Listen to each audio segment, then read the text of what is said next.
నమస్తే అండి, welcome to Suvarna media. మరికొన్ని రోజులు విజయవాడ వాసులు నీటిలోనే ఉండాల్సిన పరిస్థితి ఏర్పడింది.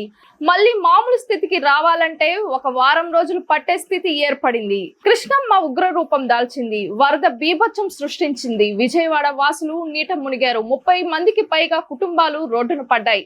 15 మందికి పైగా ఈ వరదల్లో చిక్కుకొని చనిపోయారు. అలాగే మన నెల్లూరు జిల్లా కమిషనర్ సూర్యతేజ కూడా విజయవాడలో చిక్కుకున్న బాధితులను రక్షించడం కోసం, వారికి సహాయక చర్యలు అందించడం కోసం మనవంతు సహాయం కూడా చేయాలని అధికారులను కూడా ఆదేశించారు. అలాగే అనేక మంది అధికారులు, సినీ రంగ ప్రముఖులు కూడా ఈ వరదల్లో చిక్కుకున్న వారికి విరాళాలను కూడా అందజేస్తూ ఉన్నారు. ఏపీ సీఎం చంద్రబాబు నాయుడు గారు వరదల్లో చిక్కుకున్న వారి కోసం బాధితులను పరామర్శించేందుకు పడవల్లో, అలాగే ప్రొక్లైన్లలో వెళ్లి సహాయక చర్యలను పరిశీలించారు. అలాగే బాధితులను పరామర్శించి వాళ్లకు భరోసా ఇచ్చారు. అలాగే మన నెల్లూరు నుంచి ఎంపీ వేమిరెడ్డి, ఎమ్మెల్యే ప్రశాంత్ రెడ్డి దంపతులు కూడా ₹1 కోటి విరాళాన్ని విజయవాడ బాధితులకైతే అందజేశారు. అధికార యంత్రాంగం కూడా ముమ్మరంగా సహాయక చర్యలు చేస్తున్నారు. సహాయక చర్యలు అందించేందుకు అధికారులను ముమ్మరం చేయడానికి చంద్రబాబు నాయుడు దగ్గరుండి పర్యవేక్షిస్తున్నారు.